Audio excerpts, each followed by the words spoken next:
Today I want to show you just how important tone and shapes are in drawing portraits. Because we'd look at this picture and think, oh, I could never draw that. But if we break it down into shapes and tones, we can achieve a really interesting result with our watercolours. So we've got a black and white image, and if we darken down the contrast, then we start to just see shapes like this gorgeous triangle here, or this beautiful little crescent highlight in his eye, or this little mark that shows where the nostril is. So what I've done is draw his profile out and just marked out the light areas here. Now, because this is all about painting rather than getting a likeness and drawing and all those very, very good skills, but this is about painting, I would suggest just tracing this. You can use something like this, the light pad, which is really handy. You can trace through, well, this is £140 watercolour paper, 300 grams per square metre, and you can still see through it. You could put that on the back and put this against a really bright window on a sunny day. It's pitch black at the moment, so that's not going to work for me. You can just scribble on the back of your drawing and then go over it and trace it. That's a really quick way of working. You can use carbon paper, you can use ordinary tracing paper. Obviously, you're very welcome to draw it freehand. It's also a great opportunity to clean up a few dirty palettes because colour is absolutely not important here. So I am going to just use whatever colours I've got to paint our lovely chap. And I'm looking at tone and shape. So I'm starting at the top where his forehead is, and I can see there are a few little highlights where his hair comes, so we might put those in. And then this is all dark and this fades off to dark. Let's leave those little highlights. Add in a little water so that we keep those edges wet, because we're going to work wet into wet, and I do not want to have hard edges in places where I don't want them to be. Now I can just drop colours in and it will spread beautifully through the water, and we'll get all sorts of interesting mixes, and I can carry that on up here. So again, working down, I can see there's a triangle, and I'm trying to think of it as a triangle rather than, actually I know it's his eyelid from the other side that's just showing off light, but I'm going to do that. And I'm following this shadow shape down, looking all the time and then leaving highlight for that profile where the light is catching the lovely profile of his nose. And I can come down here. Now that's not dark enough, so I can add in more colour and let that move on through. All I've got to remember is to keep edges wet so I don't get hard lines.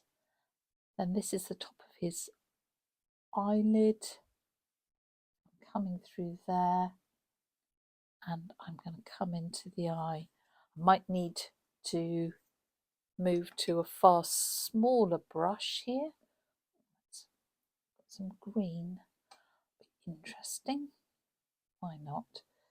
So let's observe really carefully with a smaller brush. It's very, very dark behind the eye, so I'm going to have to come in very carefully there because that is an important dark, but then joins on to the rest of the eye, leaving that little crescent of light hitting the front of his eye. And then that shadows off. That joins in there. And then back here. The shadow under the bags of his eyes. And then we've got that lovely shadow coming down his cheekbone there. That gets darker, darker as it comes across.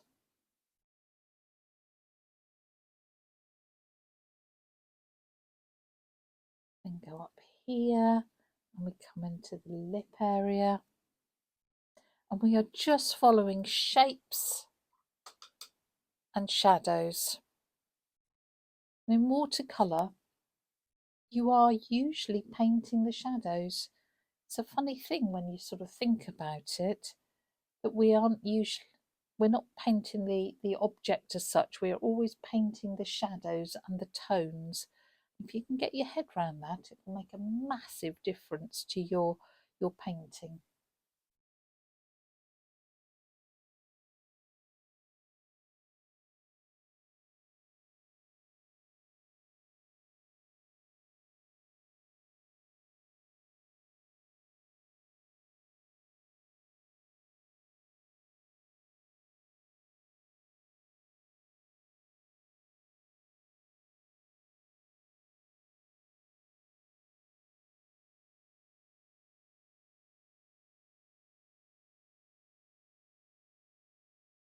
Now, highlights on the lip.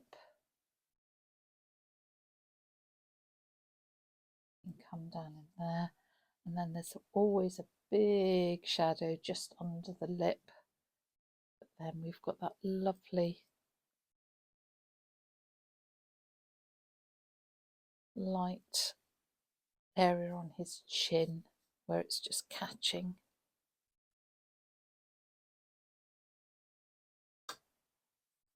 And again, we need to use lots of water. Make sure that we don't end up with hard edges where we don't want them.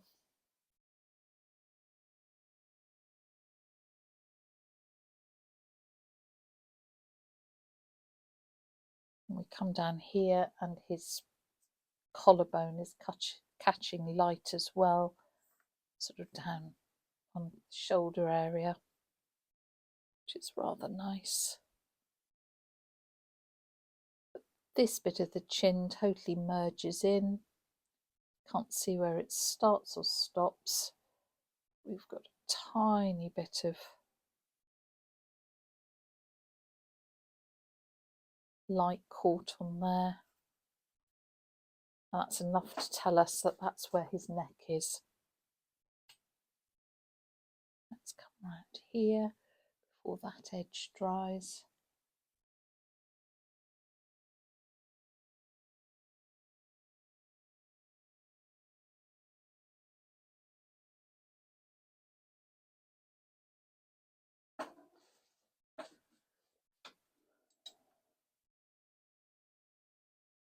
We're just letting those colours merge into each other.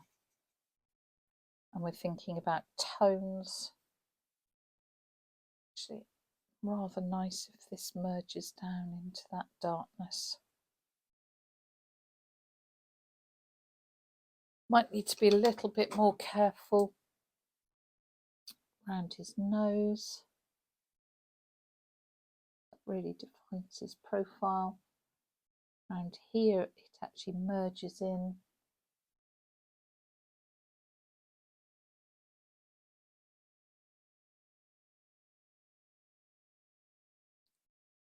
The dark goes into there.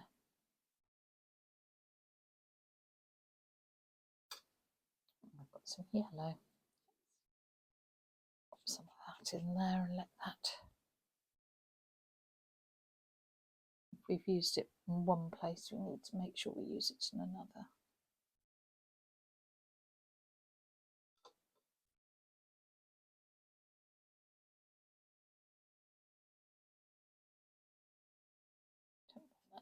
That was starting to dry. We need to be careful. Right, so I've been trying to address the real highlighted areas, but it's not all highlights. Some of it is mid-tone, so I can use a damp brush and soften off edges where I start to see mid-tones. And if I need to tickle that edge because it's dried, then that's what I will do to be able to soften that off. Where can I see soft highlights in my patterns? It's all dark through there.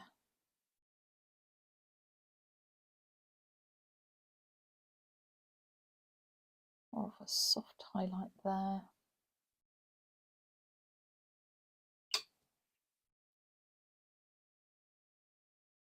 Soft highlights there.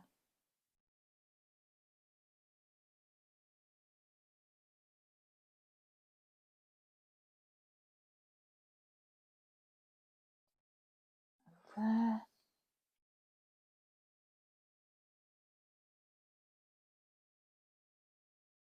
Oh, that's still wet, we need to come down.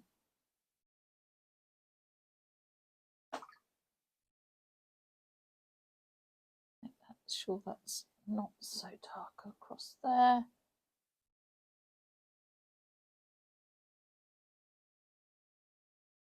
Just get a highlight through here. Just slightly soften that off. And then we have to say where isn't dark enough, where needs darkening. Is it still wet enough for us to be able to do that?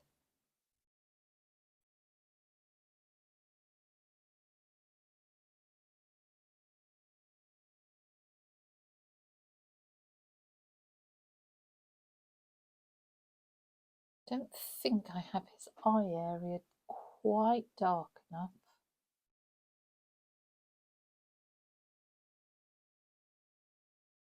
And that little highlight there quite fine enough.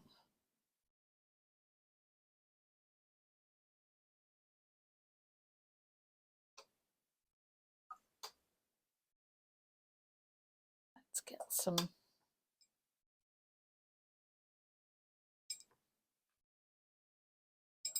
splatters to make some interesting textures. So while it's wet we can drop in, but if it's almost dry I should leave well alone, and that was too dry. I was just trying to add there. So we'll just finish this off with a few more drops of green into the face, because I realised that was in the background and not in the face so much, and let it dry and then assess whether he is recognisable or not. So once it is dry, you can remove any pencil lines just gently that are showing through your work that you don't want there. I've suffered here somewhat with the typical curse of watercolour, which is that it dries, 15–20% lighter than when it's wet. And this has dried so much lighter, which is a little bit disappointing.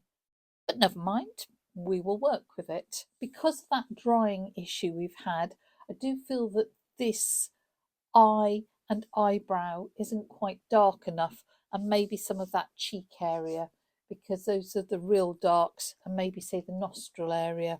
So I thought what would be good is to actually look at how we can amend this without losing the simplicity. If we want to darken, probably worth choosing the deepest tones of the paint that we've got left and making a pretty creamy mixture of that. Taking a fairly fine tipped brush, and I am going to go in and just darken the darkest areas I can see. Definitely up here on that eyebrow,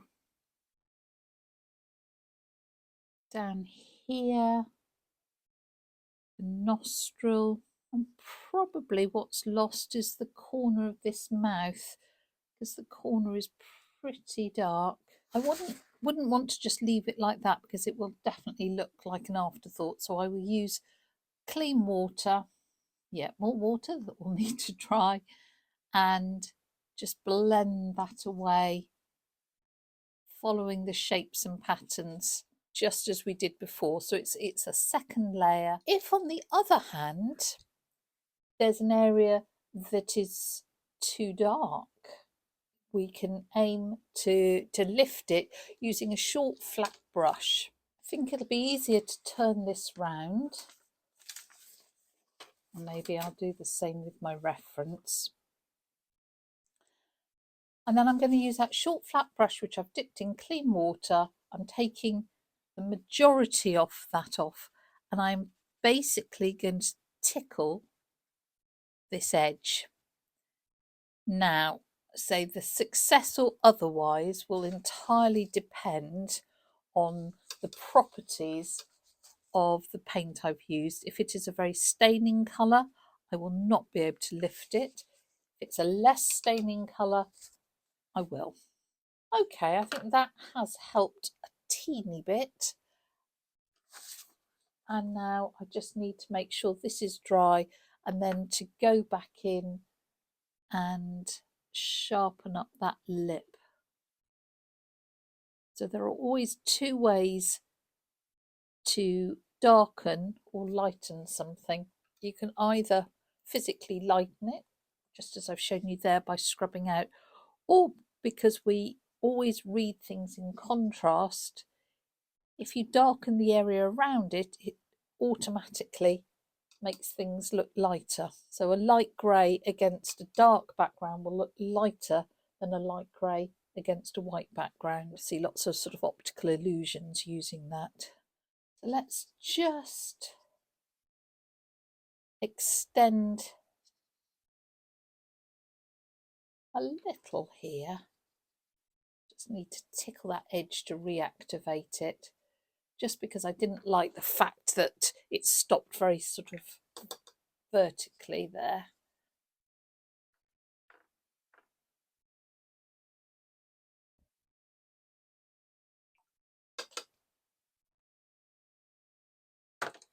So I hope you're persuaded once and for all that shapes and tone are the most important thing in watercolour, and by combining them we reveal the subject, and that we are painting the shadows rather than the object, and by really addressing those tones and shadows, suddenly things will appear. Portraits are brilliant fun to paint. They don't have to take ages, they don't have to be complicated, and I hope you have a go.